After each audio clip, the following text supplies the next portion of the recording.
हमने कहा था मैकेनिक्स से रिलेटेड जितने भी हैं वो आप कर लीजिएगा। डायनामिक्स और मैकेनिक्स यानी इसमें पूरा मैकेनिक्स इन्वॉल्व है, काइनेमेटिक्स और डायनामिक्स दोनों। तो हम हमारे पास जितना टाइम है इस वक्त इस क्लास के लिए, उसमें हम पहले कोशिश करते हैं कि जितनी पहले पेपर से शुरू करते हैं, मैकेनिक्स और डायनामिक्स की जितनी भी प्रॉब्लम्स आती हैं हम उनको डिस्कस करते हैं, कोशिश करते हैं सारी खत्म हो जाए। State what is meant by moment of force about a point.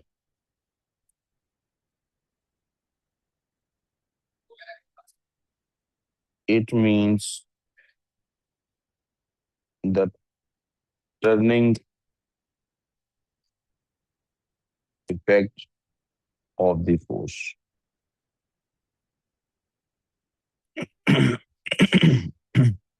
Large crane on a construction site lifting a block of mass 14,000 kilograms।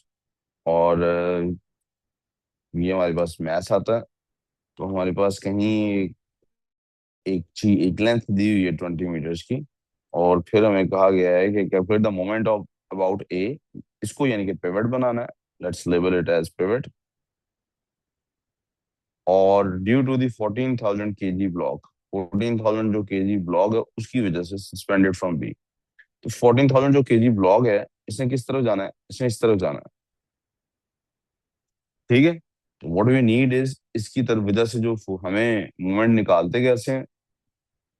Moment is equals to force into perpendicular length. Force into perpendicular length. Perpendicular length का क्या मतलब है, ये जो length है जिसका force के साथ 90 डिग्री का एंगल बनता हो।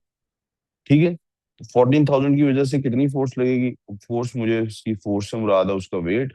और वो वेट फाइंड करना है उसके मास मल्टीप्लाई बाय ग्रेविटेशनल जो मेरे पास एक्सीलरेशन है या फील्ड ग्रेविटेशनल फील्ड स्ट्रेंथ है। तो कैलकुलेटर निकालिएगा और मुझे बताइए क्या आंसर कैलकुलेटर है।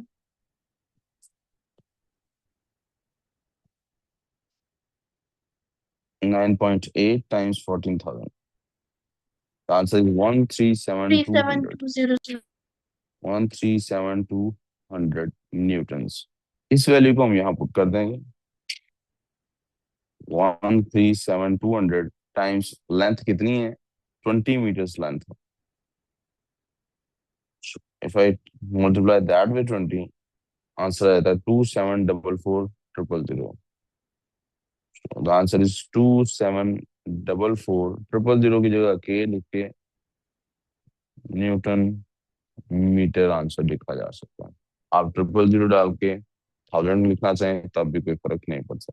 Speed is a scalar quantity and velocity is a vector quantity. State the difference between a scalar and a vector quantity. पहले भी काफी दफा लिख चुके हैं, फिर भी लिख देते हैं। Scalar quantity is described by its magnitude only, while vector requires, yeah, vector is described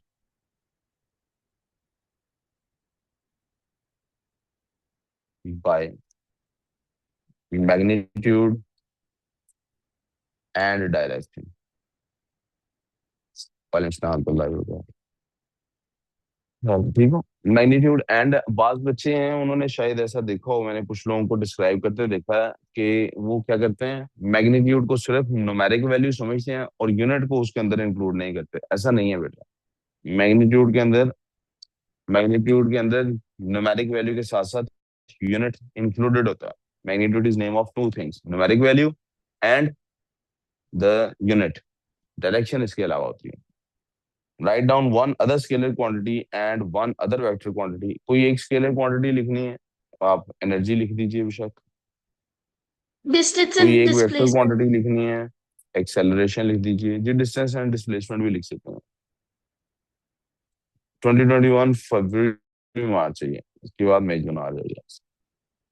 Draw a scale diagram to determine the resultant force acting on the object।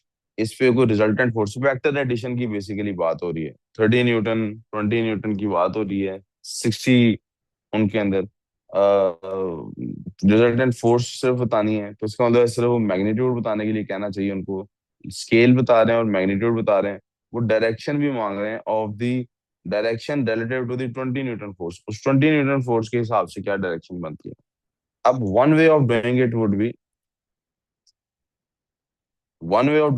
B कि आप इसको जिस तरह से वो फोर्स बनी हुई है उसी जैसे ये 20 न्यूटन वाली फोर्स बनाई एंड अकॉर्डिंग वगैरह वगैरह। एक अदर वे ये हो सकता है कि मुझे सिर्फ रिलेटिव टू 20 न्यूटन बतानी है ना, को अप डाउन राइट लेफ्ट नहीं बताना, तो मैं 20 न्यूटन की फोर्स को यहाँ ऐसे भी डिस्क्राइब कर सकता हूँ। सबसे पहले I am gonna have to give them the scale. Scale क्या है? आई थिंक अगर मैं इसको 1 न्यूटन को 1 सेंटीमीटर रखूंगा तो 20 सेंटीमीटर की लाइन तो मेरे से नहीं लगेगी इस गिवन स्पेस में। दो रखूंगा तब भी 10 सेंटीमीटर की लाइन है। मेरे पास एक वैल्यू है 30 न्यूटन और एक वैल्यू है 20 न्यूटन, तो अगर दो रखूंगा तब भी 15 सेंटीमीटर की लाइन लगानी पड़ेगी। That will be a lot as well, ये भी बहुत ज्यादा होगी। So what I am gonna do is I am gonna put 1 centimetre is equal to 5 newton भी रख सकता हूँ। कितना? 10 बहुत ज्यादा हो जाएगा। 5 न्यूटन भी रख सकता हूँ। मैं 4 न्यूटन रखने वाला हूँ। क्या रखने लगा? 5 न्यूटन रखना ज्यादा वाइस है वैसे, क्योंकि 5 पे चारों सारी चीजें डिवाइड होती हैं। तो what do you recommend, 4 Newton रख लें, 5 न्यूटन रख लें? 5 रख लेते हैं। 5 न्यूटन हमने 1 न्यूटन के लिए रख लिया। तो मैंने जैसा कि बताया, एक तो ऐसी है कि 20 जिस तरफ आ रही है उधर ही बनाई जाए। दूसरा तरीका ये भी हो सकता है, चूंकि रिलेटिव टू 20 न्यूटन बतानी है फोर्स, रिलेटिव टू, तो मैं डायग्राम इस तरह भी बना सकता हूँ कि मैं 20 न्यूटन को यहाँ पे इस तरह से डिजाइन कर दूं। सॉरी, मेरे पास स्पेस बहुत अच्छी है अल्हम्दुलिल्लाह अवेलेबल है। मैं 4 भी रखता तो गुजारा हो जाता। और जहां तक मुझे लगता है जितनी स्पेस अवेलेबल है, हाँ मेरा हाल 10 सेंटीमीटर की लाइन भी बन जाती है, 15 सेंटीमीटर की लाइन भी बन जाती है, तो 2 न्यूटन भी रखूंगा तो गुजारा हो जाएगा। गिवन स्पेस इनफ है। I have change my mind. मैं 2 न्यूटन रखने लगा हूँ, मेरे पास गिवन स्पेस इनफ है। तो मैं 2 न्यूटन रखने लगा हूँ 1 सेंटीमीटर को equal to. So what I am gonna do is 2 newton रखने का मतलब है कि मैं 20 सेंटीमीटर की लाइन यहाँ पर इस तरह से डिजाइन कर सकता हूँ कि मैं यहाँ पर 20 न्यूटन की लाइन स्ट्रेट बना लेता हूँ। 2 न्यूटन का मतलब है मुझे ये बनानी है 10 सेंटीमीटर की लाइन। कितनी बनानी है प्यारे बच्चों?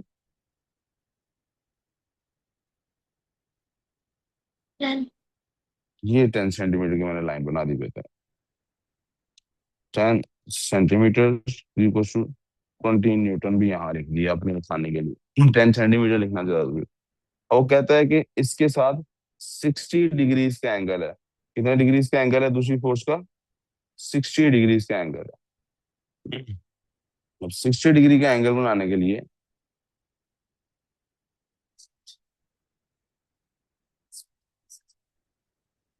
आपके पास प्रोटेक्टर डी होना चाहिए। आपके पास डी होगा तो आप 60 न्यूटन का एंगल बना सकेंगे। मेरे पास स्केल जोन सा है, इसमें ये एंगल लिखे हुए हैं, ये उल्टा चल रहा, तो ये 120 centimetre is equal to 60 centimetre, उसके साथ दूसरी तरफ से अगर देखा जाए, जब प्रोटेक्टर रखा होगा आपको यही नजर आएगा कि this is how much is this. आपको क्या नजर है? 60 डिग्री नजर आएगा। अब मुझे कितने सेंटीमीटर की लाइन बनानी है?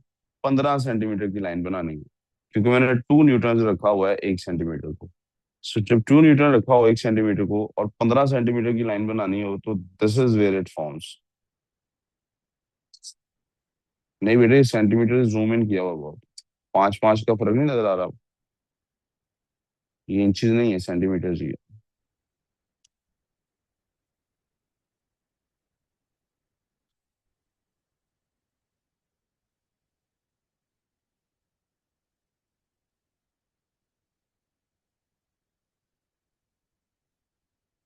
सॉरी, लाइन थोड़ी सी कम बन गई थी। I'm gonna try again.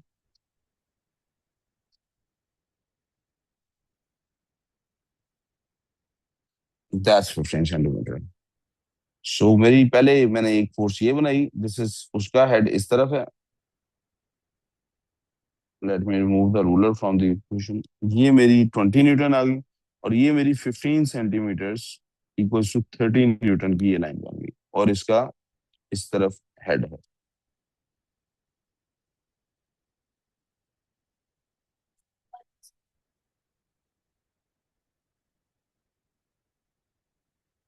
Resultant force कैसे बनाते हैं? पहले के हेड को दूसरे की टेल से जोड़ के। सो this is what's gonna happen.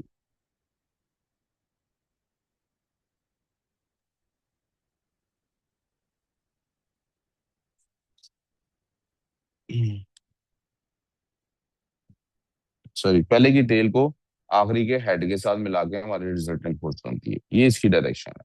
अब चूंकि स्केल्ड डायग्राम बना रहे हैं, क्या बना रहे हैं, स्केल्ड डायग्राम, सो हमें स्केल के जरिए से ही वैल्यू फाइंड कर लेनी, इसकी कितनी वैल्यू बनती है। You guys can see. तो सबसे पहले तो आप देख लीजिए कि ये जो एंगल बन रहा है, this angle is about 83 degrees, ये 83 डिग्रीज है angle, relative to the 20 newton force. और अगर हम इसकी लेंथ की तरफ जाएं, तो कितनी लेंथ बनती है,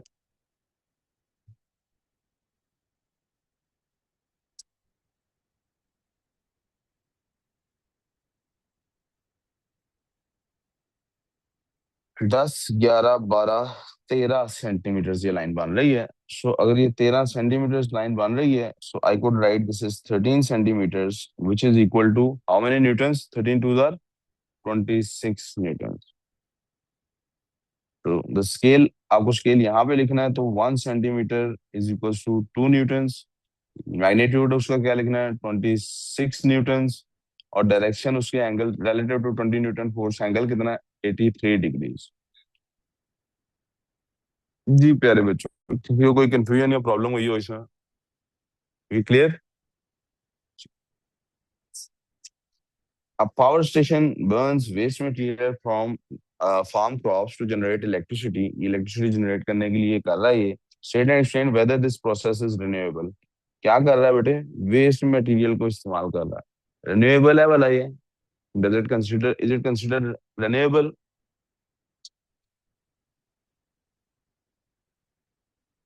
आप, जी बच्चों, यस सर। कहते हैं जी यस सर, इसको रिन्यूएबल कहते हैं। वजह जी क्यों रिन्यूएबल कहते हैं, क्रॉप्स क्या गेन गेने लगे। क्या कह रही हैं वो, एक मिनट किंजा, आप क्या कह रही हैं। क्रॉप्स दोबारा भी ग्रो कर सकती हैं। कह रही हैं सर क्रॉप्स क्योंकि दोबारा ग्रो कर सकती हूँ। और आपने आलियान क्या वजह बताई, वेस्ट मटेरियल दोबारा आ जाएगा। दोनों एक्सप्लेनेशंस ठीक हैं, दोनों में से कोई भी लिखी जा सकती है। बेटे क्या नाम है आपका, खुशदिल और बलाज, बेटे काम पे जरा तवज्जो दो, तिलावत नहीं हमने आज की, जरा तिलावत कर दो 1 मिनट, खुशदिल 1 सेकंड में।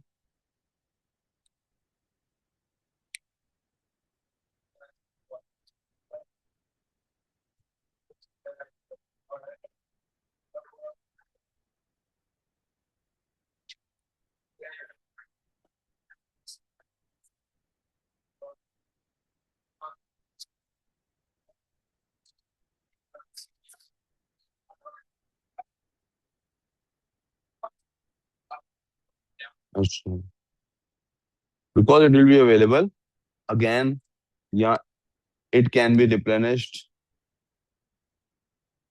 या जो आपने बोला था crops grow again and again, या वो जो उन्होंने बोला था वेस्ट वापस आती जाती है। Power station uses some of its waste thermal energy to heat water for houses in a nearby town. Share one problem of using waste energy in this way if the power station is far from the town. Low efficiency. Low efficiency होगी ना, लो efficiency का क्या मतलब है, वैसे ही waste material था, लेकिन इस केस में तो वो यूजेबल बन गया ना, जो आप उनको देना चाह रहे हैं।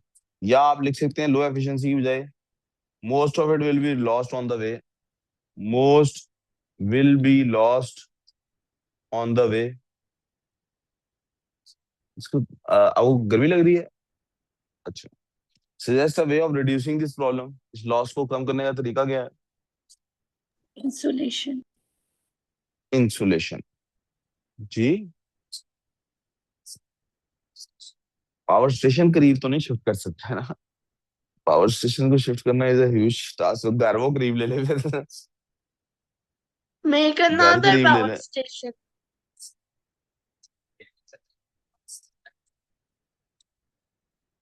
मेरा ख्याल है कि इसका ये काम किया जा सकता है कि आप इंसुलेशन करें, लेकिन किस चीज की, दो वहां बेटे कुछ चाय पिलाना, इंसुलेशन क्या की जा सकती है, किस चीज की करने में, ये बना करना चाहता हूँ। या तो एनर्जी की इंसुलेशन, एनर्जी कैसे वहां तक लेके जाएंगे, हीट एनर्जी वहां तक लेके जाए, आपने पानी वहीं गर्म करना, तो जो पानी ट्रेवल कराना है उसको इंसुलेटेड रखें। ठीक है। Insulation of the water pipes from power station to homes. State to environmental consequences of burning coal. बेटे एक मार्क इस बात का, एक मार्क इस बात का। To environmental consequences of burning coal to generate electricity. तो हम कह सकते हैं कि, हाँ जी, ग्रीन हाउस गैसेस भी लिख सकते हैं आंसर, पोल्यूशन भी लिख सकते CO2 हैं, कार्बन डाइऑक्साइड भी लिख ग्लोबल सकते हैं। वार्मिंग। तीनों में से जौन सा CO2 मर्जी सर। आंसर। सबसे ज्यादा वैलिड मुझे CO2 वाला लगता है, कार्बन ग्लोबल डाइऑक्साइड वाला वार्मिंग। लगता है। जी सॉरी। ग्लोबल जी वार्मिंग। हाँ, ग्लोबल वार्मिंग, ये सारा एक ही कंसिडर होगा। ग्रीन हाउस, ग्लोबल वार्मिंग, ये सारा एक ही पॉइंट कंसिडर होगा।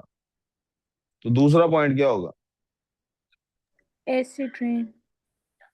एसिड रेन भी हो सकता है, लेकिन मेरा ख्याल में इससे ज्यादा बेहतर आंसर क्या हो सकता है इसका, कि ये रिन्यूएबल नहीं है। ठीक है, खत्म हो जाएगा। Limited fuel resource.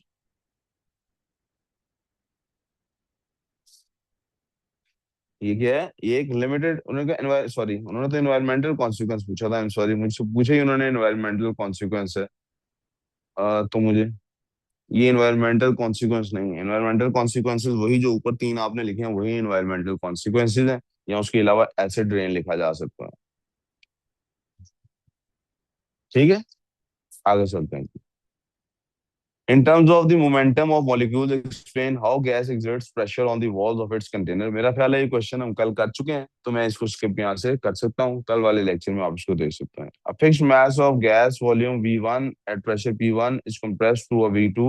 Explain the equation for this। आपको पता है होता क्या है, P1 V1 is equals to P2 V2। अब P2 उधर रह गया तो क्या होगा, P1 V1 ओवर V2, ये इक्वेशन बन गई। ठीक हो गया। टू मार्क्स हैं, तो एक नंबर असल प्रिंसिपल लिखने का होगा, दूसरा नंबर उसको रीअरेंज करके सही करके लिखने का होगा। State and explain how the final pressure compares with P2। Final pressure P2 के साथ कैसे कंपेयर होता है, ये एक्सप्लेन करना है। When the temperature of the gas increases, जब temperature of the gas increase करती है कंप्रेशन, तो P2 क्या होता है? इंक्रीजेस। क्या होता है? इंक्रीजेस। क्यों? Increase in temperature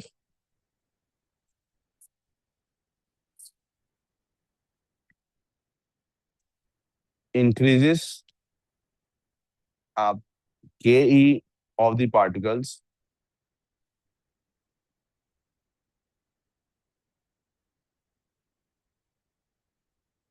this increases their collisions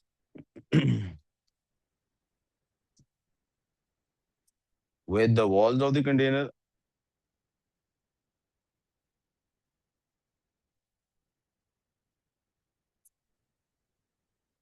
increasing pressure।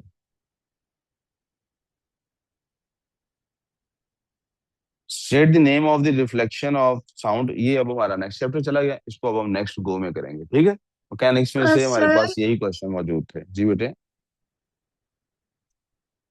वो फिर से आप बता सकते हैं B2। बेटे जब टेम्परेचर बढ़ता है तो काइनेटिक एनर्जी पार्टिकल्स की बढ़ती है, जब पार्टिकल्स की काइनेटिक एनर्जी बढ़ती है तो फिर उससे उनकी कोलिजन्स बढ़ते हैं, और जब उनके कोलिजन्स बढ़ते हैं तो कोलिजन्स बढ़ने का नतीजा होता है प्रेशर इंक्रीज करता।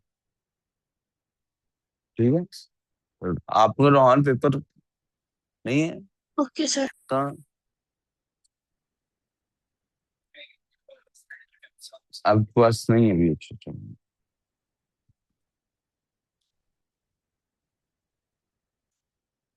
एक पेपर और इसी में से करते हैं जी। 2021। ये कुछ काइनेमेटिक्स के पेपर हम कल कर चुके थे, आगे देखते हैं जी। Wooden mass show trolley of 1.2 kg at rest, the rough surface of the bench.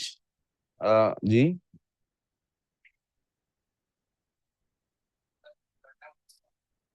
कोई बात नहीं, फिर क्या हुआ? अब ऐसे ही ऐसे होता रहता ना। फ्रिक्शन, ऑब्वियसली रफ सरफेस का क्या मतलब है, वहां पे क्या होगी? Ball of mass 0.52 kg travel grams, ये ग्राम्स में दिया हुआ मास, वो किलोग्राम्स में था, ये ग्राम्स में। A ball of mass 0.52 travels, ये बड़ी इंपॉर्टेंट बात है नोट करने की, horizontally towards the trolley horizontally travel कर रहा है। The ball embeds itself in the wood of the trolley. Trolley moves with an initial speed of this. Trolley speed से मूव करके आगे आ जाती है। Impulse exerted on the trolley, ये आपको पास स्पीड आ गई,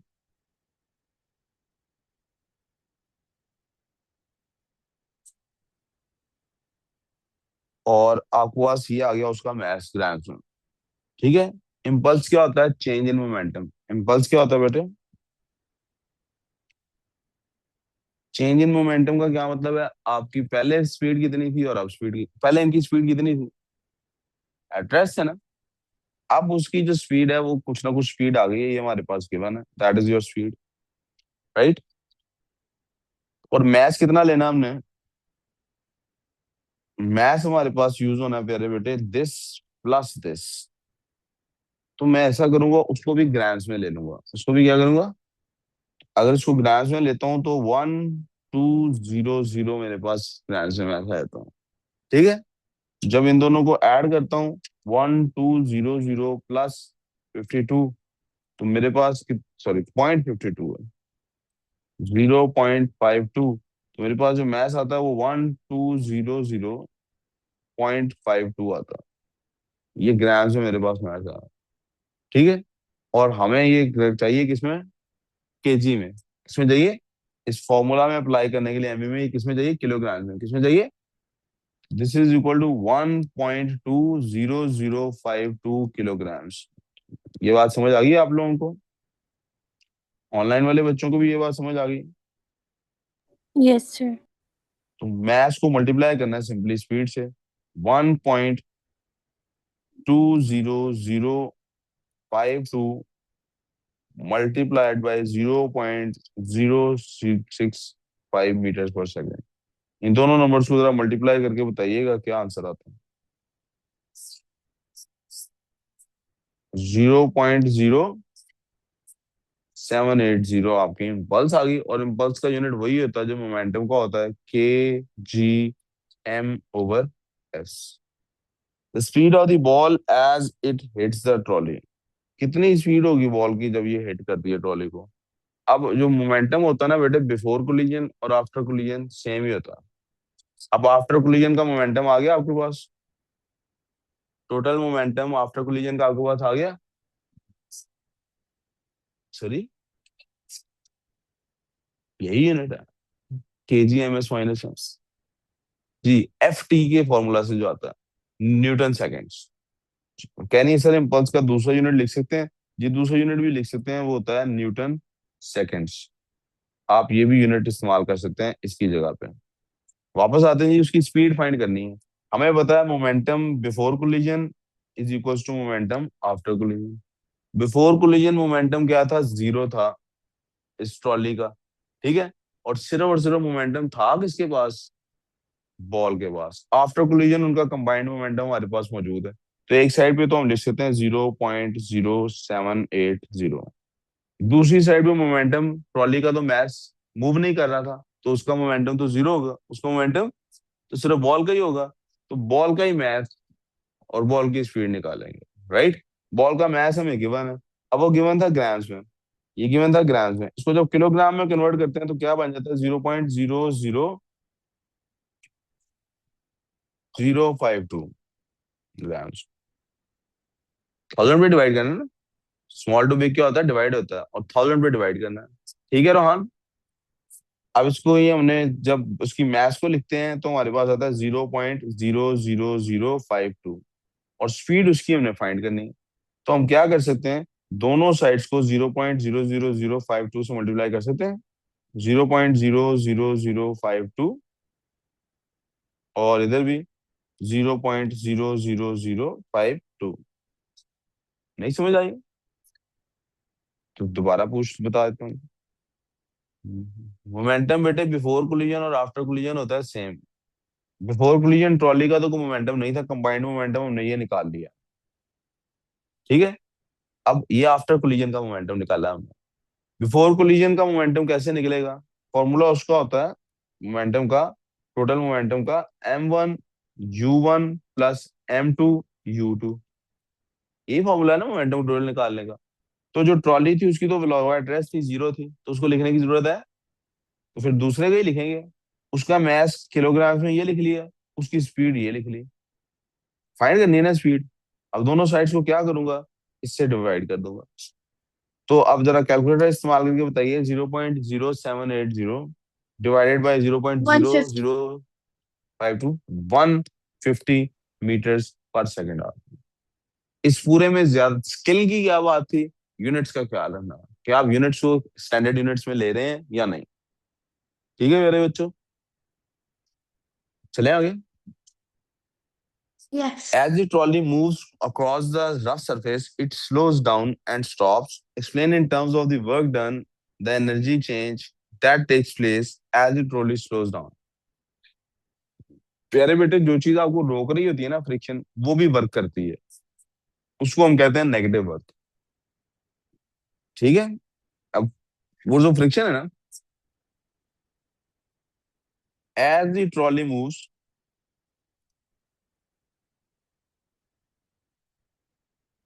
इट इज opposed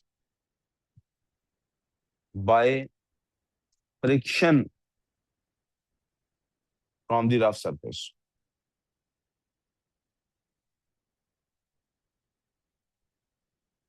ये रफ सरफेस से फ्रिक्शन, दिस फ्रिक्शन, ये जो फ्रिक्शन है ये क्या करती है,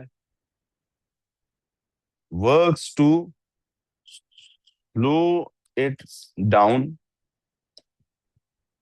and finally stop it।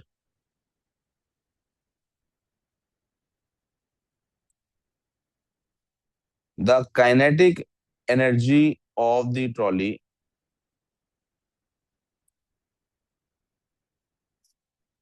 is converted into sound and heat energy। ठीक हो गया जी, 3 पॉइंट्स हो गया हमारे। पहला, बेटे आप क्यों आए हैं बोला, कि कुछ ना कुछ अंडरस्टैंडिंग बन जाए ना, तो दे लो, पेपर देना है ना हमने फाइनली, बिला फिर कि नहीं देना, कभी जिंदगी में पेपर नहीं देना है। हाँ,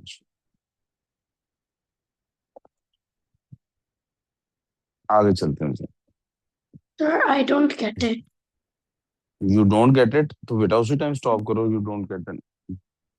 बेटे उसने सवाल क्या किया है, ट्रॉली मूव कर रही है सरफेस पे और आहिस्ता आहिस्ता स्लो होकर रुक गई है। आपने बताना है वर्क डन के, in terms of work done, energy change that takes place as you trolley slow. आपने बताना है कि एनर्जी चेंज क्या हो रही है। एनर्जी चेंज का भी ऐसे बताना है। अब ये तो सबको पता लग रहा होगा ना कि जब कोई गाड़ी रुक रही होती है तो उसकी एनर्जी किसमें उसकी काइनेटिक एनर्जी किसमें कन्वर्ट हो रही होती है, हीट और साउंड। वर्क डन का ताल्लुक डालना है हमने, वो वर्क कन कौन रहा है, वो रफ सरफेस कर रहा है। एज ई ट्रॉली मूव्स, इसको ओपोज कौन करता है, फ्रिक्शन फोर्स रिपोज करती है रफ सरफेस से जो कि आई होती है। ये फ्रिक्शन फोर्स जो होती है ये works against the thing to slow it down and finally stop it. 2 points हो गया आपके। पहला पॉइंट हो गया कि रफ सरफेस से फ्रिक्शन फोर्स आती है, दूसरा पॉइंट हो गया कि फ्रिक्शन फोर्स उसको स्लो डाउन करती है और रोकती है।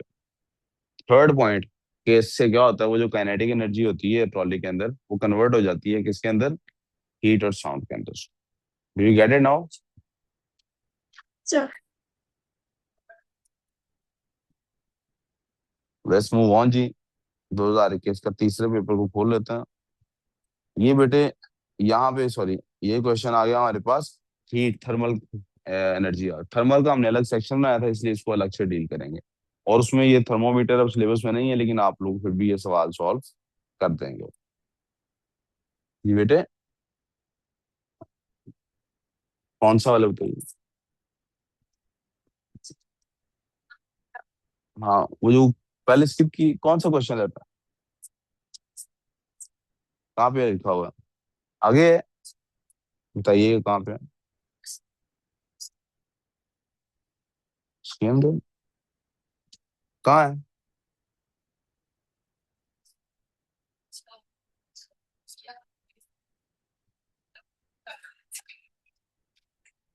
थर्मल केमिस्ट्री वाला क्वेश्चन हम बाद में करेंगे, यानी नेक्स्ट सेक्शन के अंदर आ जाएगा। अब आगे चलते हैं, साउंड और लाइट है, इलेक्ट्रिसिटी है, इसके बाद इन चीजों को स्किप करते हुए आज हम सिर्फ फोकस कर रहे हैं किसके ऊपर, मैकेनिक्स के ऊपर। तो विल जंप टू मैकेनिक्स। यहाँ शायद कोई सवाल है।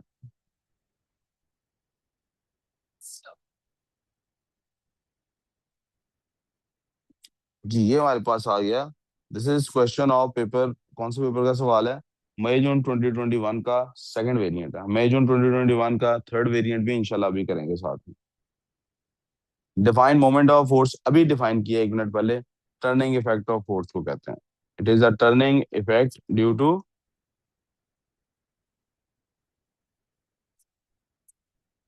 About a point. मई जून 2023 का 4-2 है जी। जी बेटे वो कल किया हुआ। 2020 सॉरी वेरिएंट 4-2 है, 2021 है, मई जून 2021 variant 20 variant 4-2। The object is free to rotate about a pivot P. हमारे पास एक डायग्राम है, एक पुली है, इस मैस का वेट डाउनवर्ड है और ये फ्री टू रोटेट है यहाँ पे। ठीक है, फ्री टू रोटेट है, ओके। पिवट हमारे सामने है, इधर भी को फोर्स लग रही है, okay. Calculate the value of F, कहीं उसने कहा द ऑब्जेक्ट इज ऑफ जो the object is in equilibrium. Equilibrium का क्या मतलब होता है? इक्विलिब्रियम का मतलब होता है कि anti clockwise moment is equal to clockwise. और मोमेंट्स कैसे आइडेंटिफाई करते हैं? हमारे पास पिवट कहाँ है बेटे? पिवट ये है बेटा, दिस इज योर पिवट। सबसे पहले आपको आइडेंटिफाई करना आना चाहिए कि आपका पिवट कहाँ पे है। आइडेंटिफाई कर लिया पिवट कहाँ है। अब आपने देखना है कि पिवट के साथ, दोबारा बोले बेटा, कहाँ है pivot? Oh thank you pivot जी, वो कह रहा है सर पिवट यहाँ इस ये वाला नहीं मूव हमने कंसिडर करना, क्यों नहीं कंसिडर करना? कहना सर हमने ये वाले पिवट पे बात करनी है, यहाँ एक पिवट बना हुआ है, ये इधर मूव करेगी, तो हमने बेसिकली ये वाले टर्निंग इफेक्ट को स्टडी करना। ठीक है, गुड इनफ, आपकी बात हमने समझ ली। बाय द वे, सिर्फ इस सिस्टम को देखा जाए तो इसका पिवट तो यहीं पे है, ठीक है। लेकिन यहाँ पे टर्निंग इफेक्ट, अब यहाँ पे आपने देखना है कि ये क्या कर रहा है पुली। पुली ये कर रहा है बेटे कि पुली यहाँ पर जो वेट है, इसी वेट को कन्वर्ट कर रहा है कहाँ पे, यहाँ पर। सो ये जो 50 किलोग्राम की वजह से वेट आ रहा है, इस वेट को मैं यहाँ पे लिख देता हूँ। W इज इक्वल टू 50 × 9.8, जरा बताइए कितना वेट आ रहा है?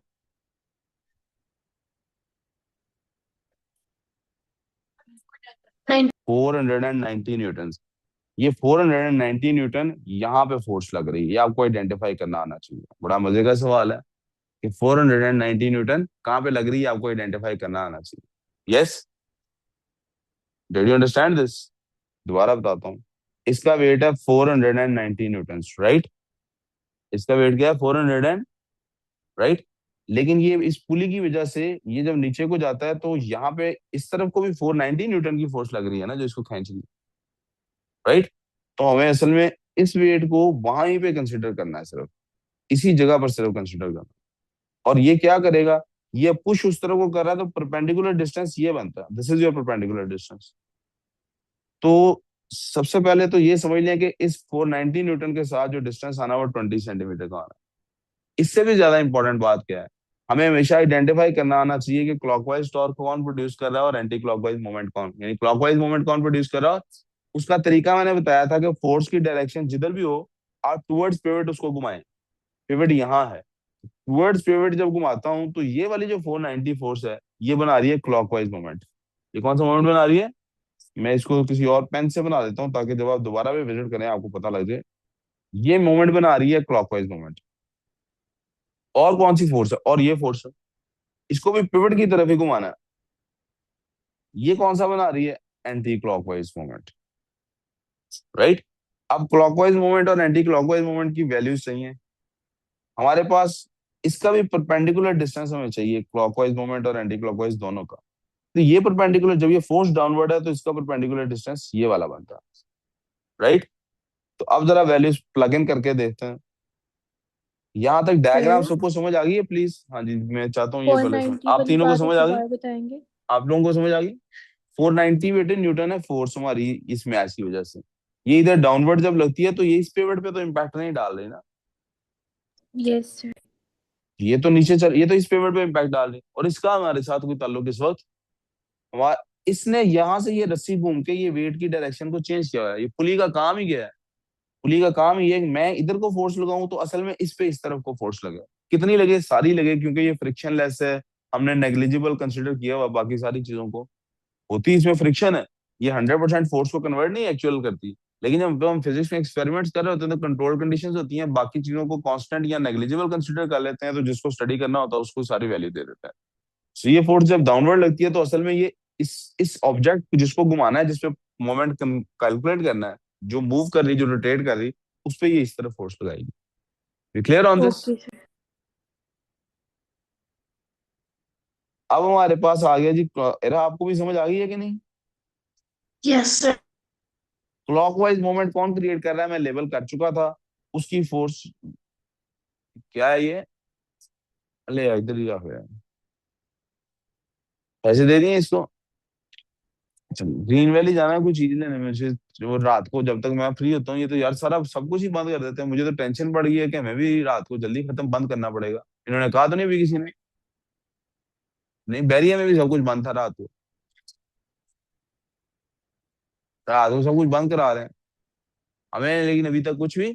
आपने ये फ्रंट वाला बोर्ड बंद कर दिया करना रात को, इधर वाले को भी चलने दें। ये भी देना है, बाकी सारे कहते हैं कि नहीं नहीं आपको छुट्टी का भी प्लान नहीं। नहीं, मैं कल आपसे बात की है चेंजिंग द मॉडल।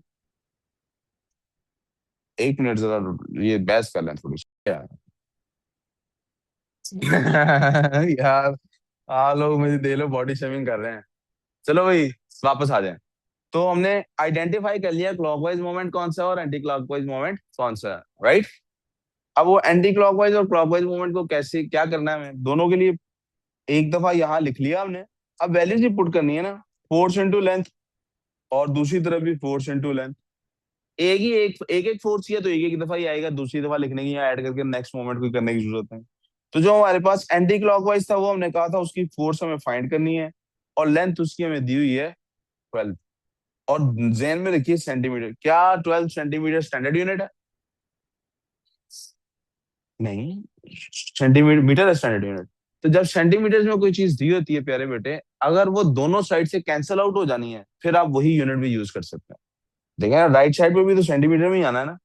या यू कह लीजिए, इस बात को यू रिमाइंड कर लीजिए, दोनों साइड पे सेंटीमीटर का यूनिट आप मोमेंट वाले टॉपिक में इस्तेमाल कर सकते हैं। कौन से टॉपिक में इस्तेमाल कर सकते हैं? दूसरी तरफ की फोर्स कितनी है हमें बताया गया, 490 फोर्स है, और उसकी लेंथ कितनी बनती है? 20 बनती है जी। अब ये 12 दोनों साइड पे डिवाइड हो जाएगा। प्लीज आप मुझे आंसर बता दीजिए, फोर्स का क्या आंसर निकल रहा है? 490 टाइम्स 20/12, 816.6 न्यूटन फोर्स हमारी डेवलप हो गई। समझ आ गई बेटे? कहाँ did you understand it? Fahad, यार ये इसके पेपर क्यों नहीं दिए? इतना दास बैठा हुआ है, मिस कर रहा है पेपरों को। ये रोहान, वो कह रहा है नहीं दिया फिजिक्स का, तो वो क्यों नहीं दे रहे अभी? क्यों? अभी कल परसों भी आप गए थे टोनर के लिए।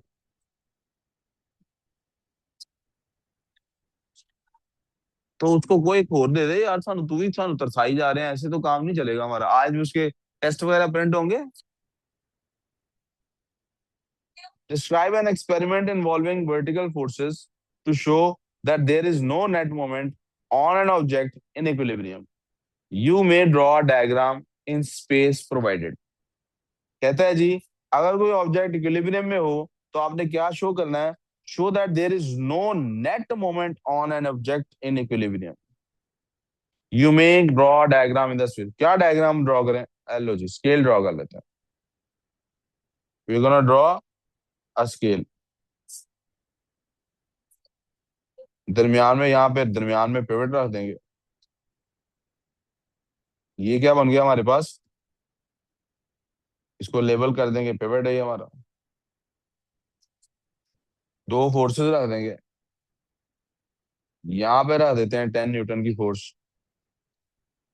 ऑब्जेक्ट बल्कि साथ बनाते हैं जिसकी 10 न्यूटन की फोर्स है।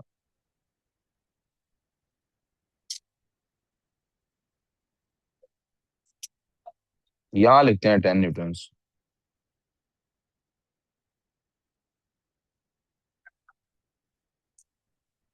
मेरे पास तो मैं रूल नहीं नजर आ रही, मुझे पता नहीं कहाँ पे है वो।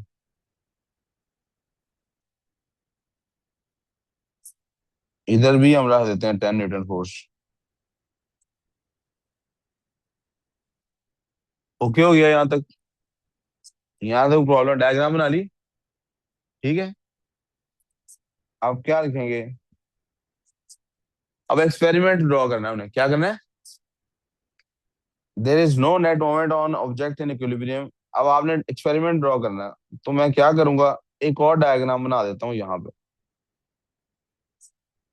ये किसकी डायग्राम है? ये इसी की डायग्राम है।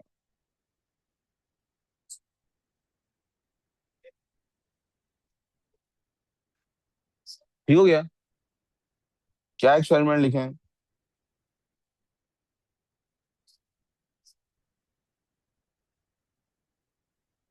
टेक अ यूनिफॉर्म बार,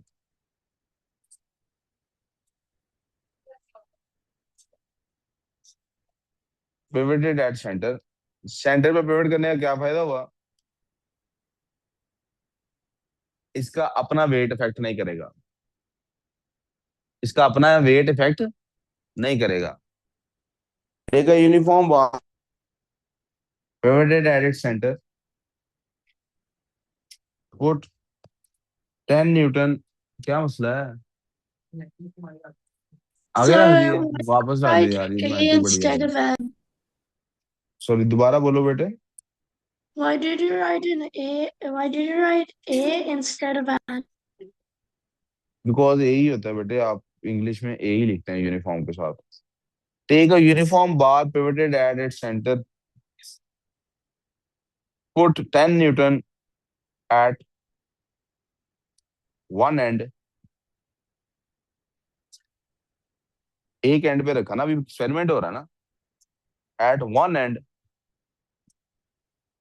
उसको ए कह देते हैं।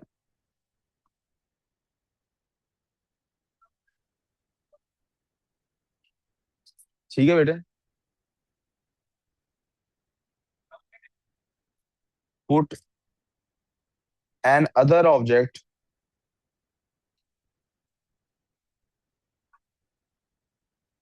On the other side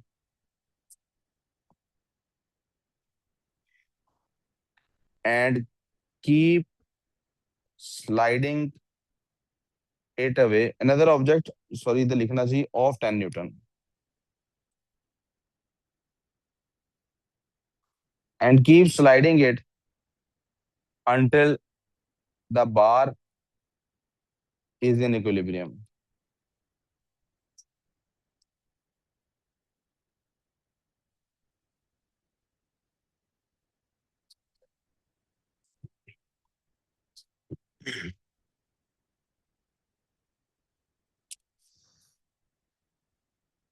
Calculate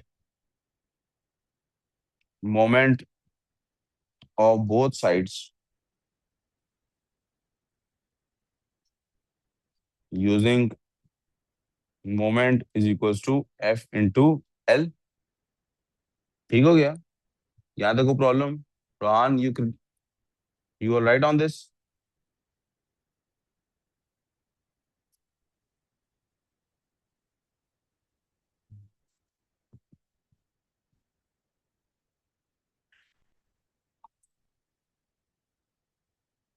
It will be observed। अब एक लाइन ऊपर से मैंने छोड़ी हुई है ना, इसलिए एक लाइन नीचे तक जा रहा हूँ। It will be observed that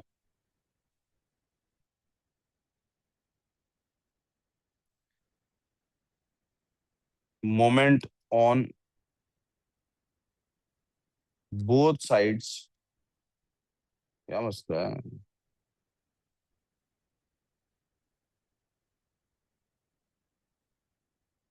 is same only when in equilibrium. अब वो कर पूछेगा अगर होता है यहाँ पे कि सर ये नीचे लिख रहा, मैं कह रहा हूँ फिर से रिपीट कर रहा हूँ, मैंने ऊपर से लाइन छोड़ के नीचे आया हूँ इस वजह से, इसको ऊपर से ही लिखना था। मैं अभी इसको पकड़ के ऊपर कर देता हूँ, मन्ना नहीं तो नहीं था। नहीं,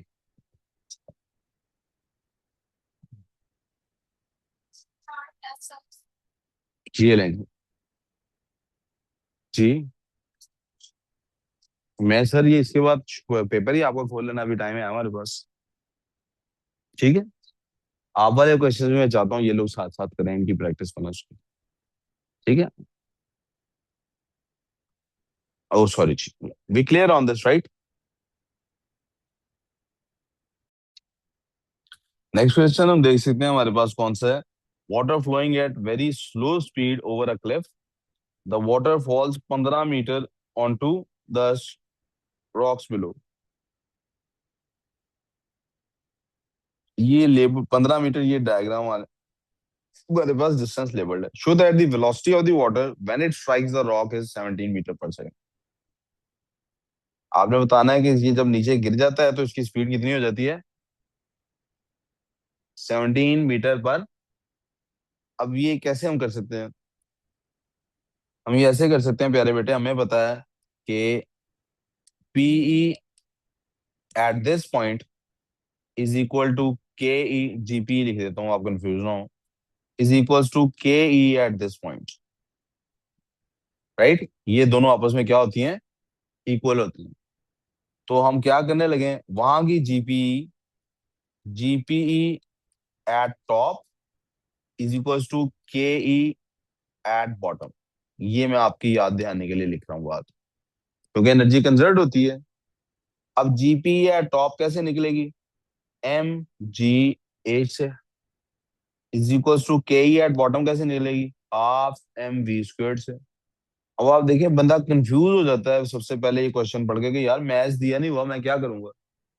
तो वो ये नहीं देखता कि दोनों तरफ मैथ इस्तेमाल हो रहा है, तो दोनों तरफ मैथ जब इस्तेमाल हो रहा हो तो वो कट जाता है, divide both sides by M. तो मैथ क्या हुआ, अब आपके पास 9.8 इधर की वैल्यू मौजूद है, हाइट ऊपर 15 मीटर उन्होंने दी हुई थी तो 15 मीटर हमारे पास मौजूद है, और 1/2 हमारे पास यहाँ पे मौजूद है, और वी स्क्वायर मौजूद है।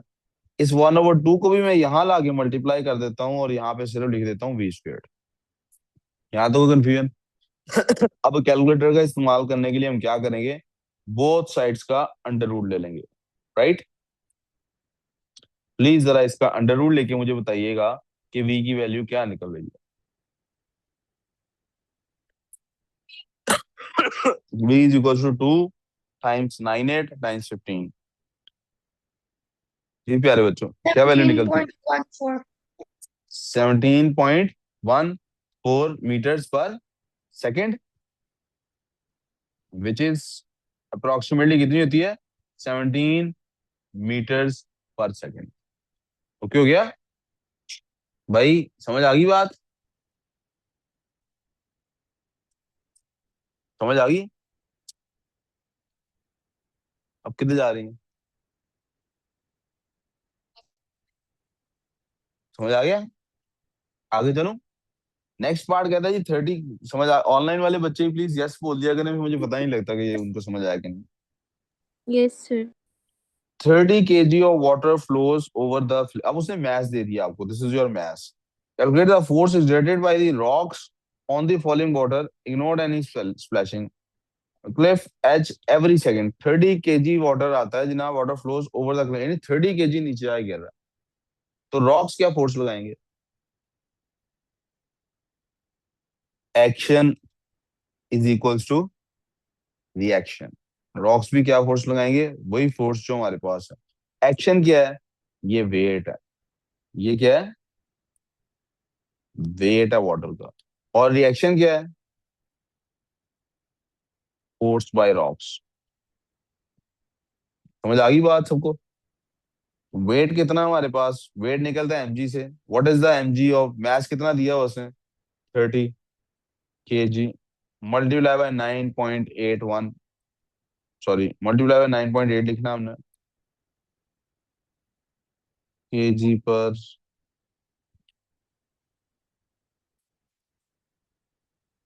ओहो ओहो ओहो, न्यूटन पर केजी इज इक्वल टू जो उन्होंने फोर्स लगानी है। क्या आंसर आ रहा है? तो 294. 294 न्यूटन आंसर है। केजी केजी से कट गया, मल्टीप्लाई आपने कर लिया, हमारा आंसर आ रहा है। क्लियर हो गया? अब ये आ गया जनाब पार्टिकल्स की मूवमेंट, मॉलिक्यूल्स की। मेडिकल प्रोफेशन इस्तेमाल करते हैं। ये प्यारे बेटे इवेपोरेशन और थर्मल वाले टॉपिक के अंदर जाकर डिस्कस होने वाली चीज है। इसको वहीं पे इवेपोरेशन के साथ डिस्कस करेंगे, क्योंकि सारा थर्मल का है। लाइट साउंड वगैरह आ गए। नेक्स्ट पेपर की तरफ चलते हैं। ये नेक्स्ट पेपर है। दिस इज मई जून 2021 का वेरिएंट 43। मई जून 2021 का वेरिएंट 4। ओके है जी।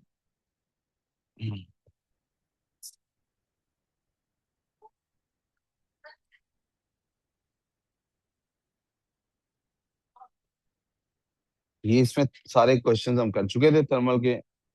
8 9 17 और 9 मैं ऑब्जर्व कर रहा हूँ कि हमारा जो पेपर होता है फिजिक्स का, ये मैं आज चाहता हूँ आप लोग ऑब्जर्व करें प्लीज। 80 मार्क्स का होता है। थ्योरी का पेपर कितने मार्क्स का होता है? मैं देख रहा हूँ 25 से 30 मार्क्स मैकेनिक्स में से आ रहा है। 25 में से 30 मार्क्स तकरीबन मैकेनिक्स में से आ रहे हैं। तो इसका मतलब है हमारा मैकेनिक्स अगर ओके है तो we are good with 30 marks के करीब तकरीबन। कोई कंफ्यूजन? हाँ जी। क्या? 30 मार्क्स तो हमारे अल्हम्दुलिल्लाह फिर इस तरह से कवर हो रहे हैं ना।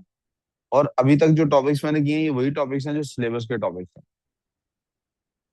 नहीं, मार्क्स तो हमने 80 में से 80 ही इंशाल्लाह हासिल करने हैं। हमने 80 में से काम करने की कोशिश नहीं करनी। I am just describing to you guys कि जो पार्ट अभी तो हमने थोड़े से सिलेबस को टच किया कि यार ये सिलेबस के पास पेपर कर लेते हैं। Mechanics is not that big of a deal. आसान टॉपिक्स हैं। तो उसमें ही हमारा अल्हम्दुलिल्लाह अगर 30 मार्क्स कवर हो रहे हैं तो इसका मतलब है हम और आसानी से कवर कर सकते हैं। वी कैन 80 रीच करना पास पेपर करके, पता लगता है इतना मुश्किल काम नहीं है। खैर थी आज लेट हो गया। सर कौन सा है हमारा जी। अब क्या पेपर? हाल है? कौन सा है? जी मैं देख के बताता हूँ।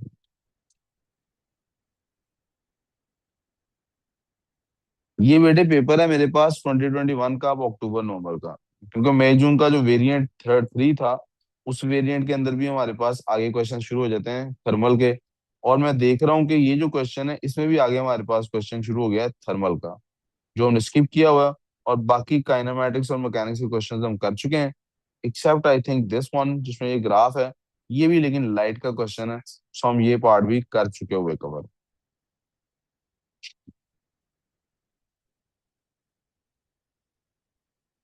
Radio activity, speed time graph आ गया। ये क्वेश्चन आ गया हमारे पास अक्टूबर नवंबर का, वेरिएंट 2 आ गया जनाब हमारे पास।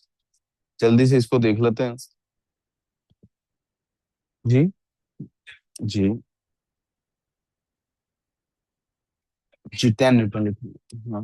पहले सालों में 10 ही लेते होते थे, अब 10 नहीं लेते, अब 9.8 लिखा होता है इंस्ट्रक्शन में। जी जी की वैल्यू लिखी हुई है।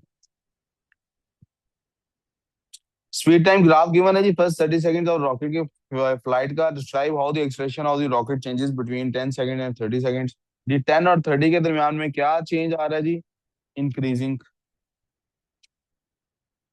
क्या हो रहा है इसको? एक्सेलरेशन इंक्रीज कर रहा है। By drawing a tangent to the graph determine the acceleration of the rocket at 25 seconds. उन्होंने कहा टेंजेंट ड्रॉ करें। 25 सेकंड वाला पॉइंट ढूंढ लेते हैं पहले। ये है 25 सेकंड वाला पॉइंट। ये दिस इज 25 सेकंड वाला पॉइंट। टेंजेंट ड्रॉ करना है, कैसे ड्रॉ करना है? टेंजेंट ड्रॉ करने का तरीका जरा देख लें बेटे। अब उसने कह दिया टेंजेंट के जरिए से करें, इस वजह से टेंजेंट ये बड़ा जरा देखें, आपका ध्यान नहीं।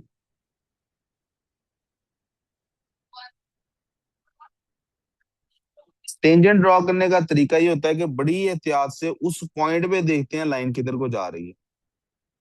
उस पॉइंट पे आप देख सकते हैं लाइन इधर को जा रही है। और ये बनाने के बाद पेंसिल से फिर इसको रूलर को अपने को साथ लेके आते हैं और कोशिश करते हैं उसी लाइन के साथ इन उसको वो करें, क्या कहते हैं, अलाइन करें। जब ये अलाइन हो गया आपके साथ, अब हम अपना पॉइंट ड्रॉ करने लगे। सॉरी, 25 जी बेटे, स्टोशियोमेट्री की प्रैक्टिस आ रही थी मेरे साथ। ये हमारा टेंजेंट आ गया बेटा, टेंजेंट आ गया हमारे पास। अगर आप गौर करें तो टेंजेंट ये अभी ठीक नहीं बना, क्योंकि थोड़ा सा और तिरछा बनना था, इसलिए मैं एक और ट्राई करने लगा।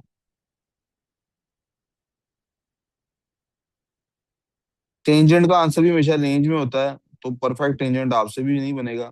But to get to the closest value, आपने क्या करना है, देखना है उस पॉइंट पे लाइन किधर को जा रही है, उसके साथ अलाइन करने की कोशिश करनी है। निशानी क्या है, टेंजेंट एक पॉइंट पर ही टच करके निकल रहा होता है दूर। आप देखें तो ये बाहर निकलता जा रहा है, सिर्फ उस पॉइंट पे सबसे क्लोजेस्ट टच करके जा रहा है। ठीक है प्यारे बेटे। अब इस टेंजेंट के साथ वो कहता है क्या करें आप बताएं जी, ड्रॉ करके tangent to determine the acceleration of rocket at time 20। इस पॉइंट पे उसका एक्सलेरेशन क्या है। जारी बात है, दो पॉइंट चाहिए मुझे, वो y1 क्या करना है मैंने, एक्सलेरेशन इज इक्वल टू जी बेटे। बेटे ये 25 सेकेंड्स वाली लाइन नहीं, एक्सलेशन कैसे निकलेगा, y2 minus y1 over x2 minus x1 से। अब इधर दो वैल्यूज कौन सी लूं आएगी, मेरी कोशिश होती है वो वैल्यूज ढूंढ जिनको ना रीड करना आसान हो, बिल्कुल जो क्रॉस के ऊपर आ रही हो। यहाँ पे एक वैल्यू मुझे लगता है निस्बतन क्रॉस के ऊपर आ रही है, दिस पॉइंट। यार आप लोग ध्यान नहीं दे रहे काम का। दूसरा पॉइंट मुझे लगता है मुझे लेना चाहिए ये वाला, जहां पे मैंने लाइन जहां तक लगाई है। जरा वाई की वैल्यू देख लेते हैं, 25। तो 10 पॉइंट्स हैं, हर पॉइंट 0.5 को रिप्रेजेंट कर रहा होगा। तो ये जो पॉइंट है, ये पॉइंट जो है 25 की लाइन से जो क्रॉस हो रहा है, तो यहाँ पे एक्स वाली वैल्यू बनती है 26, और वाई वाली वैल्यू क्या बनती है, ये 1000 से 1500 है, तो 100 को रिप्रेजेंट कर रही हैं दो लाइंस, एक 1100, 1200, 1300, 1400 और 1500। सो ये दिस इज 1450, 1450। ये यहाँ पे एक्स और वाई कोऑर्डिनेट्स बन रहे हैं। यहाँ पे देखता हूँ अगर दूसरा पॉइंट जो मैंने लिया है, तो दैट इज 20 के बाद दिस इज 21, और ये वाला पॉइंट मेरे पास आ रहा है 1050 का। मैंने ये दो पॉइंट्स लिए हैं डिस्टेंस टाइम का, हाँ जी। तो मेरे पास ये दो वैल्यूज आ गई, 1450 माइनस 1050 ओवर एक्स की वैल्यूज क्या थी, 26 माइनस आई थिंक 21 थी, yes 21। This is equal to 400 over 5। The answer is 80 metre per square second. Good enough जी। Sir, I अभी दो didn't मिनट see पहले मैंने that. बताया था लाइन कहाँ लगानी है, फिर दोबारा बताया था। ये Yeah. उसने कहा है ना, ये तो उसने कहा, पॉइंट कौन सा लेना है। जी क्या कह रही है बेटे आप। Which points did you take? I took these two points जो मैंने हाईलाइट किए हैं, 26 1450 एंड 21 1050।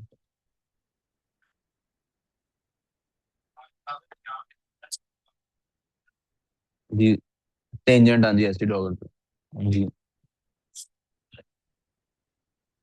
नहीं बेटे, मुझे अब पता नहीं मैं ये बात कैसे समझाऊं, उसने कहा है क्वेश्चन में कि 25 सेकंड्स पे लगानी है, मैं क्यों पहले लगाऊंगा। ये मैंने हाईलाइट सर्कल किया, उसने कहा है 25 सेकंड वाली वैल्यू को बताएं, ये सर्कल किया क्वेश्चन में देखिए। Determine the distance travelled by the rocket between 0 से 100, 0 से लेके 100 तक है, इन टाइम 0 एंड टाइम 10 तक, सॉरी 10 सेकंड तक करना है, मेरे को एक ही हो गया। 0 से 10 तक अगर हम देखें तो हमारे पास उसका एक्सेलरेशन ऑलमोस्ट कांस्टेंट आता है, and this forms a triangle. Distance speed time graph में कैसे फाइंड करते हैं, एरिया अंडर दी ग्राफ से, एरिया अंडर दी, ये वाली वैल्यू जो है हमारे पास दिस इज 400, और ये तो 10 है ही है। तो हमारे पास डिस्टेंस की वैल्यू आएगी, distance is equal to 1/2 multiply by 10 multiply by 400। Speed multiply हुआ है, आप स्पीड कांस्टेंट है इस पॉइंट में, तो इसमें तो ये स्पीड कांस्टेंट है इस पूरे में। मैडम स्पीड चेंज हो रही है ना हर पॉइंट पे, तो एवरेज स्पीड निकालेंगे हम। अगर कांस्टेंट हो तो एवरेज निकाल सकती हो आप, 400 डिवाइड 200 आ जाएगी।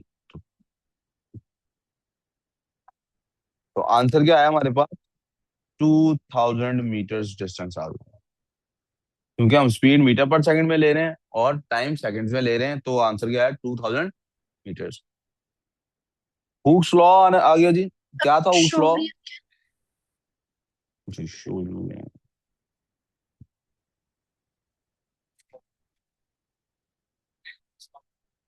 मैंने तो नहीं कहा ये। Hooke's law is part of dynamics और मैकेनिक्स। हाँ जी, मैंने इसको उसके साथ पढ़ा। इफेक्ट ऑफ फोर्सेस में मैंने एक्सटेंशन, एक्सेलरेशन, मोमेंटम, ये मोमेंट, ये तीनों चीजें इफेक्ट्स ऑफ फोर्सेस में पढ़ाएंगे। And define Hooke's law. Force applied, प्यारे बेटे ध्यान इधर दो, is directly related to extension. F is equals to K E until proportionality limit, ये भी लिख दें साथ।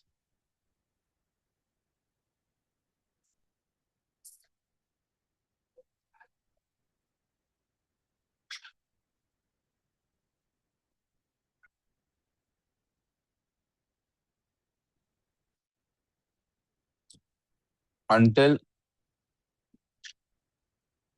limit of proportionality। कौन से बेटे?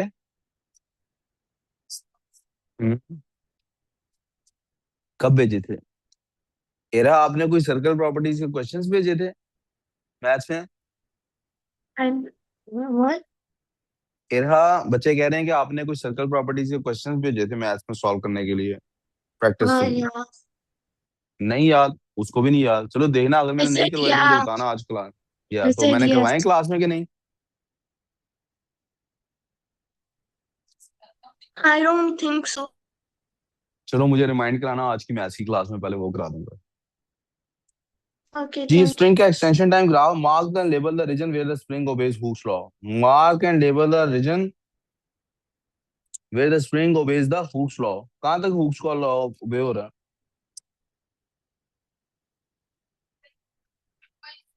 20 तक जा रहा है।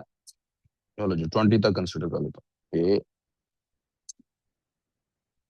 वैसे तो लिमिट ऑफ प्रोपोर्शनैलिटी हमेशा वो लेवल करने को कहता है, आज पता नहीं इसको क्या हुआ।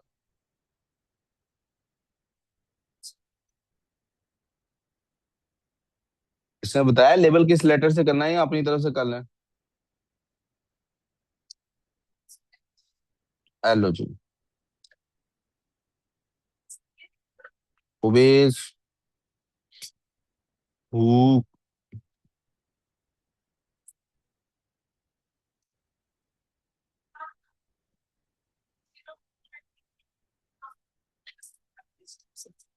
कैलकुलेट द स्प्रिंग कांस्टेंट के।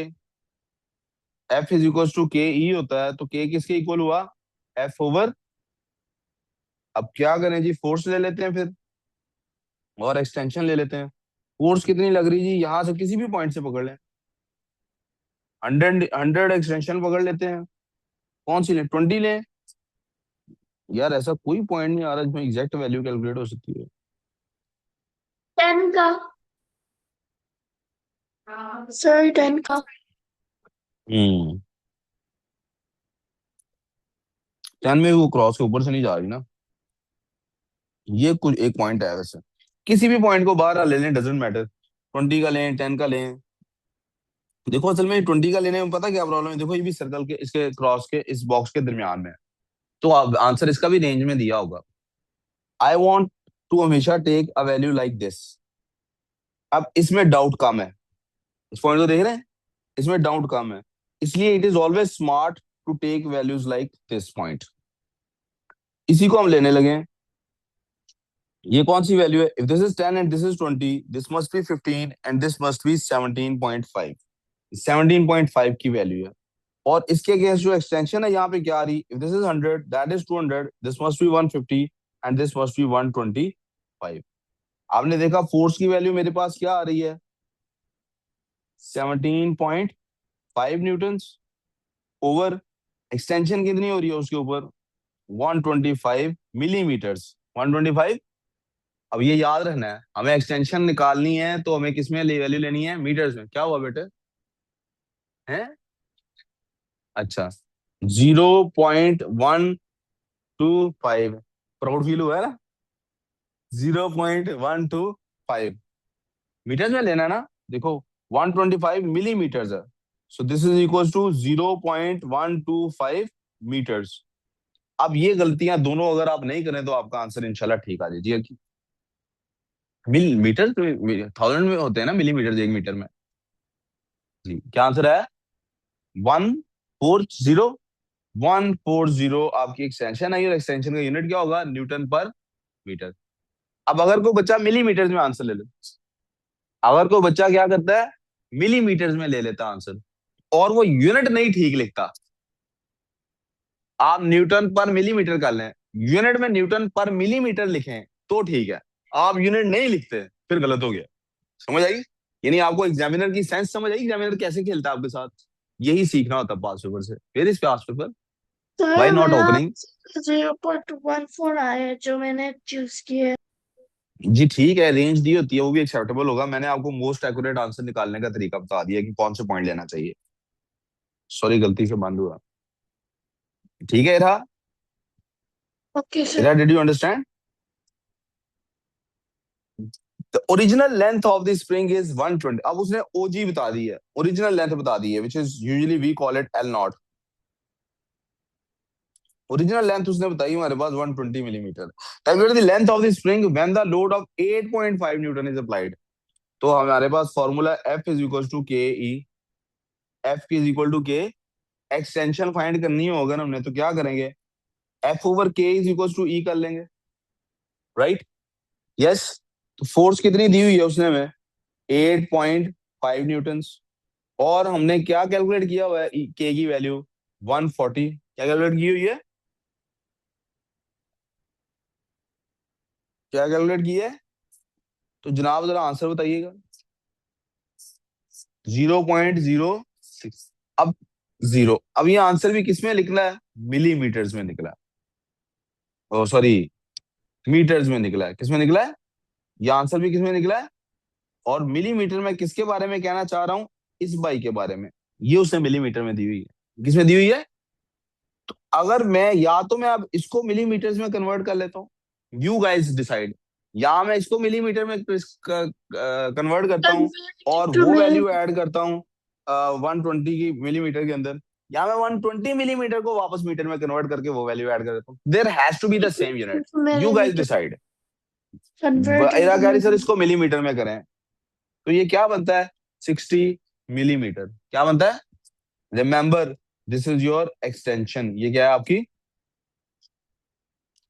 तो अब न्यू लेंथ फाइंड करने के लिए एक्सटेंशन में ओरिजिनल लेंथ ऐड करनी पड़ेगी, तो हमारी न्यू लेंथ क्या होगी, 120 plus 60, 120 plus 60 is equal to 180 sir आप मिलीमीटर। एक्सटेंशन ग्राफ सॉरी आप दोबारा बोलिएगा, किंजा क्या कहा, एक्सटेंशन ग्राफ से ले लेते।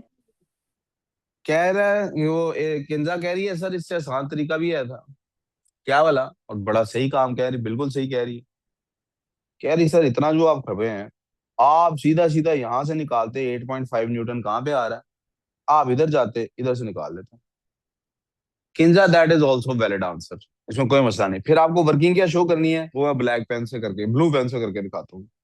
ये 10 न्यूटन, तो ये 5 न्यूटन है, इसका मतलब है अब 0.5 हर छोटा बॉक्स, यानी ये 5.5 है, 6 है, 7.6.5, 7, 8, 8.5, ये हमारी 8.5 वाली वैल्यू। और इस 8.5 वाली लाइन को हम एक्सटेंड करते हैं, ऊपर देखते हैं कहाँ मीट करती है, यहाँ मीट करती है, और ये इधर से वाई एक्सिस पे ये हमारे पास यहाँ मीट करती है। थोड़ा आपको मेरी बात समझ आ रही कि नहीं, थोड़ा सा जूम इन कर यस लूँ, सर। वो करिए क्या, गलत कर दिया है क्या?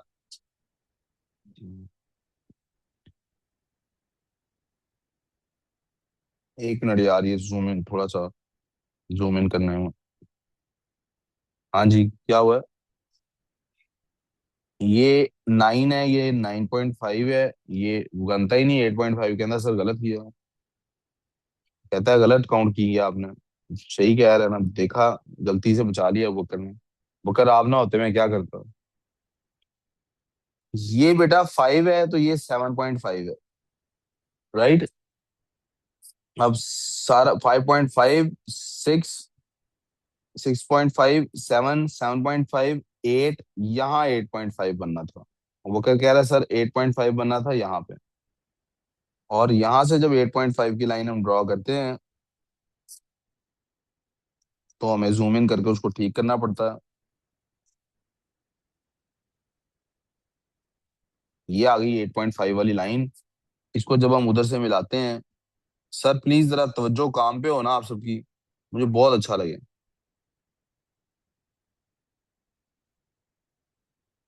ये तो सही मिली है, उधर से लाइन सीधी होने वाली है, थोड़ी सी टेढ़ी बन गई है।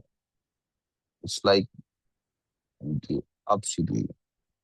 सर आप जरा किंजा जरा बताना, यहाँ से मैं एक्सटेंशन क्या काउंट करूं? 60 कैसे काउंट करूं? इज इट, अगर वो 100 है, ये 50 है, isn't it a little bit more than 60? Kinza, आप जरा क्यों यस बोला? सर। मेरी ड्राइंग में ही मसला है, सच बताऊं तो किसमें मसला है? ये कहीं यहाँ पे आना चाहिए, इसको यहाँ से। यार आप 61 अंदाजे से कह रहे हैं ना, एग्जैक्ट वैल्यू तो नहीं आप बता सकते। उन्होंने भी रेंज ही दिया होगा, but since I can calculate the exact value, why shouldn't आई? लेकिन किंजा आपने इस तरह से भी किया होता और 61 भी आपने एक्सटेंशन डाल के 181 भी आंसर लिखा होता, मार्क्स टीम ने उसको एक्सेप्ट किया होना था। We clear on this? Okay. The weight of an object is 4 newton on a planet, एक प्लैनेट है, तो पता नहीं कौन सा प्लैनेट है, where expression is of free fall is 8.7, calculate the mass of the object. W is equal to M G. Find क्या करना है, मैथ। तो क्या करेंगे, मैं तो कहता हूँ यही वैल्यूज पुट करते हैं। 4 is equal to mass times G की वैल्यू है 8.7, दोनों साइडों को 8.7 पे डिवाइड कर देते हैं और आंसर 8.7 8.7 से कट गया। मैथ इज इक्वल टू, बताना बच्चों जरा क्या है, बताना बच्चों, 4 डिवाइडेड बाई 8.7 क्या है?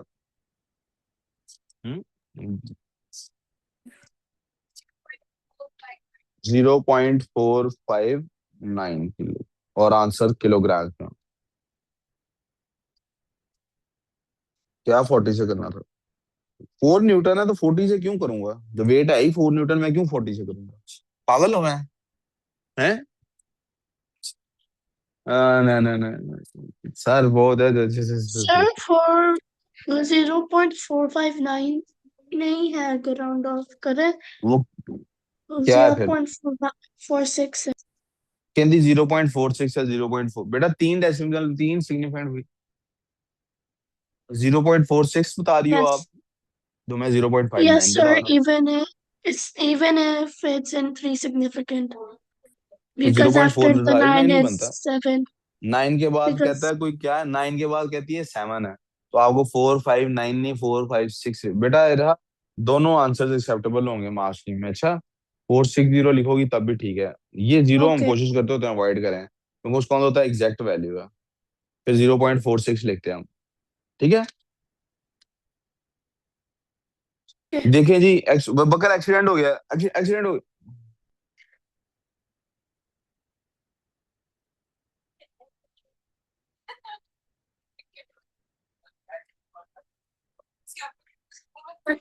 accident. ये देखो ना सामने गाड़ियां, एक्सीडेंट हो गया। Car B of mass 8 kilogram, इसका मैस है 800 8 किलोग्राम, 800 किलोग्राम।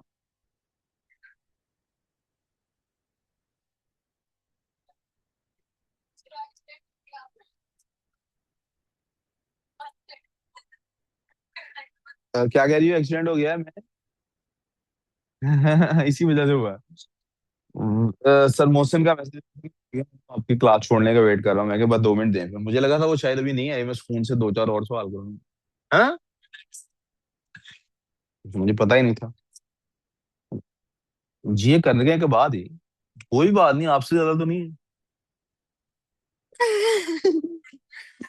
याद आया बस मेरे से भी नहीं है।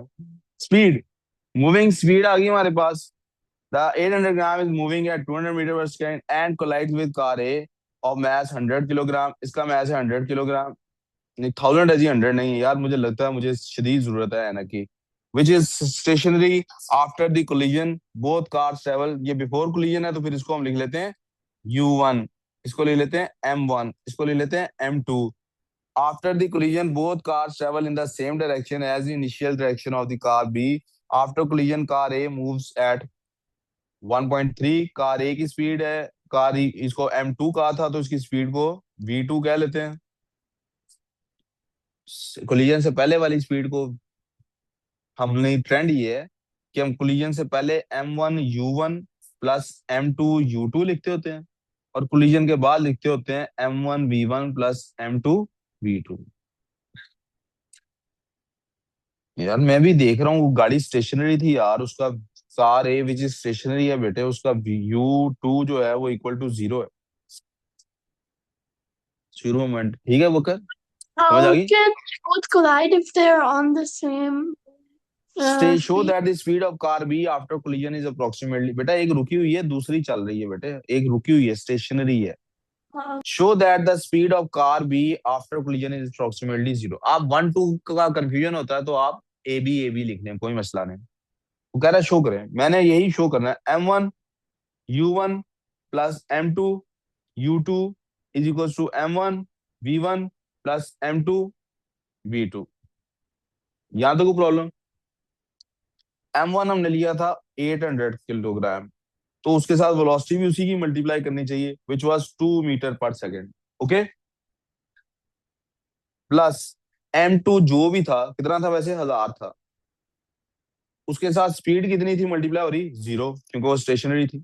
वो क्या थी, इज इक्वल टू, फिर M1 आ गया 800 मल्टीप्लाइड बाय उसकी स्पीड कितनी है after collision car A moves with 1.3, 1.3 आ गई, प्लस M2 कितना है 1000 मल्टीप्लाई बाय उसकी V4, यहाँ पुट नहीं करनी, यही तो शो करना है, यही तो यहाँ V2 ऐसे ही पुट कर देंगे। अब इसको सिंप्लीफाई करके देखते हैं क्या होता है। भाई 1600 आएगा इधर, और प्लस 0 है तो उसको छोड़ देते हैं, और 800 को 1.3 से मल्टीप्लाई करें, 800 को 1.3 से मल्टीप्लाई करें, one zero 104 four zero plus 1000 V उसकी स्पीड आ गई। यहां तक को प्रॉब्लम। अब एक तरफ 1600 है, दूसरी तरफ 1040 है। अब जरा देखिएगा, मैं क्या करता हूँ, इसको उधर जाके माइनस कर देता हूँ। 1600 minus 1040 is equal to 1000 V। अब जरा इनको माइनस करें, क्या आंसर आता है।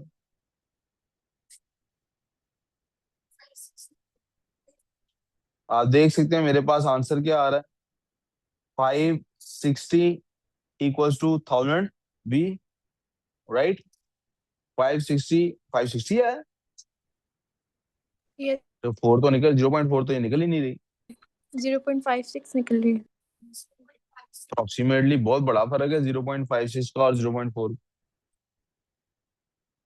0.375 तो मैं समझ सकता हूँ कोई गलती की है बच्चों। क्या गलती की है, 800 के साथ। मैथ्स को ऐड करना था आफ्टर कोलिजन। मैं प्लीज 1 मिनट देख लेते हैं। मैथ्स ऑफ, हमने मैसेज कह रहा है सर गलत ले लिया, कार बी का 800 मैथ था, और आपने कार बी का 800 ही लिखा है, और उसकी स्पीड जो थी कार बी की थी 2, कार बी की लिखी है 2। यहां तक तो ठीक है, आगे जा रहा हूँ जी। उसके बाद कहता है after collision car A moves with 1.3। वो कहता है सर यहाँ पे आपने गलती कर दी, कार ए की स्पीड थी तो मैथ्स भी यहाँ पे कार ए का लेना था ना, यहाँ मैथ्स लेना था कार ए का, तो दूसरी तरफ जो मैथ्स लेना था वो 800 था जिसकी हमने फाइंड करनी है। तो ये यहां से ये गलत लिखा है, मैं इसको रीराइट कर रहा हूँ। M1 था कार ए का, तो उसका ही मैथ ले रहा हूँ 800, और कार बी का, सॉरी, और उसी की स्पीड फाइंड करनी है, तो उसको स्पीड को v लिखता हूं यहाँ पे, ये जो फाइंड करनी है, प्लस M2 लिया था हमने कार ए को, उसका मैथ था 1000, और उसकी स्पीड गिवन है, उसकी स्पीड है 1.3। क्या स्पीड है उसकी? 1.3। 1.3 इधर आना था प्यारे बेटे। इसकी वजह से ये सारी इक्वेशन में करेक्शन कर लेते हैं। यहाँ क्या आएगा? 800b plus 1300। अब ये 1300 उधर जाके माइनस होगा प्यारे बेटे। 1300 इसमें से माइनस करते हैं जब हम, तो दूसरी तरफ हमारे पास 7 बचता है 800b। 800b, और जब 1300 माइनस करते हैं तो हमारे पास क्या सिचुएशन बनती है? 300 इज इक्वल्स टू 800b। दोनों साइड्स को 800 पे डिवाइड करें। अब आंसर बताइए क्या? So the answer is 0.375. 0.375, which is equal to 4, which is equal to 0. 0.37. जी बेटे, which is equal to 0.4 seconds, equal to कह रहा हूँ, which is approximated to 0.4।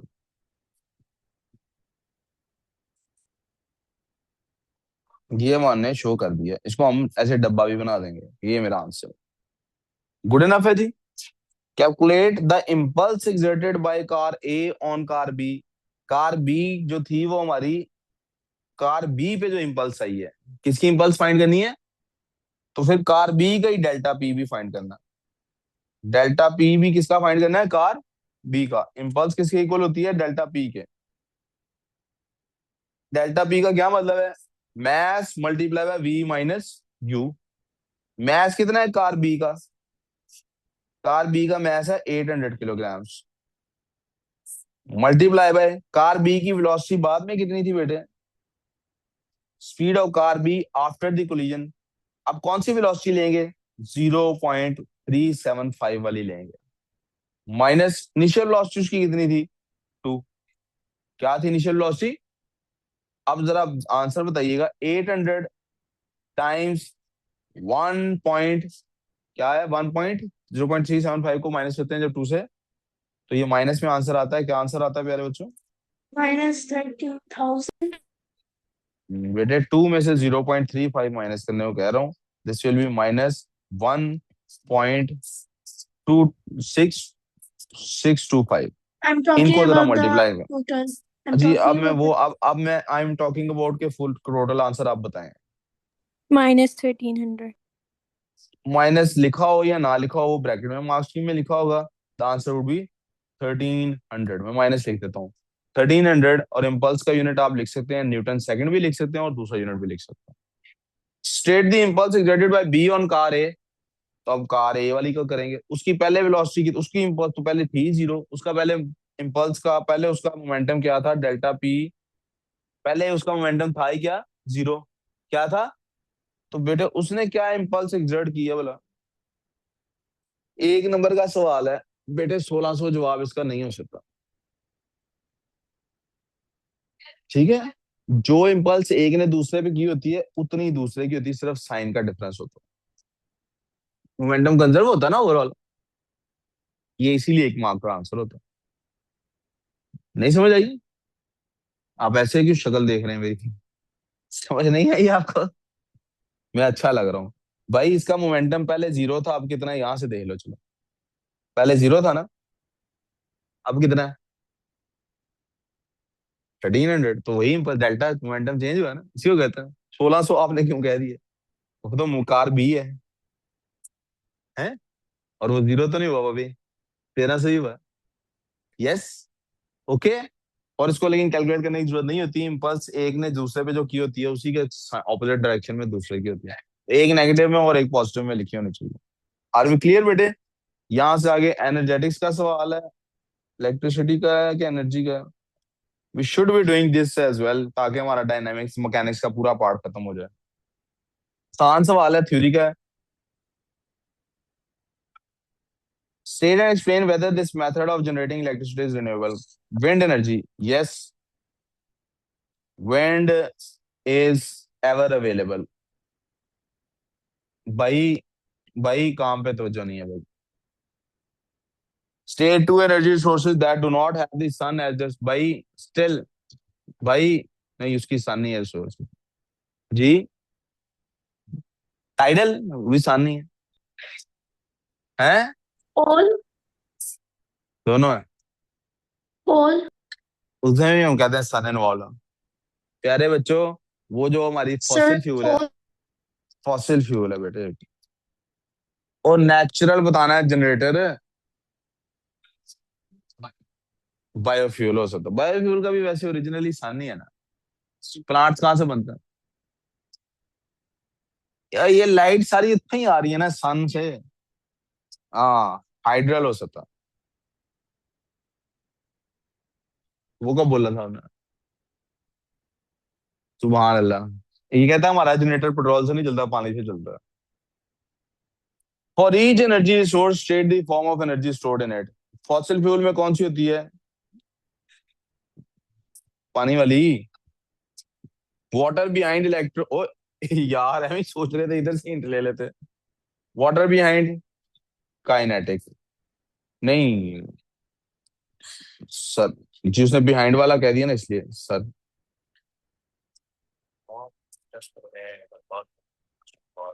Very good idea. बिल्कुल बिल्कुल सही करवाए हैं उसी टाइम के डिस्कस करता हूँ. Gravitational potential energy and that is all for sir today. Kinetic नहीं लिख सकते. काइनेटिक लिख सकते थे. मैं भी काइनेटिक लिखने वाला था लेकिन उसने कह दिया बिहाइंड डैम्स. वो ऊपर से जब गिर रहा होता तो कन्वर्ट होता. मिनल सवाल पूछ रही है और सारे एक्साइटेड हो गए. जी मिनल नहीं छुट्टी नहीं सर मोशन की क्लास. फहद सर मोशन को बुलाना प्लीज. यार आप लोग पहले क्यों नहीं पढ़ते जोहर. अब ठहर जो सर मोशन की क्लास के बाद पढ़ लेना. आपकी तो नहीं है क्लास आप पढ़ो. आपकी क्लास नहीं है पढ़ो. जी बेटे. आज होएगी टेस्ट. जी बेटे अभी मैं टेस्ट ही बनाने जा रहा हूँ. छोटा सा टेस्ट लेंगे. टेस्ट माइनर बहुत ज्यादा लंबा नहीं होगा. जी मिनल पूछो फिर मैं मेरा ख्याल है I should close the class. मिनल का सवाल का जवाब हम डायरेक्टली दे लेता हूँ.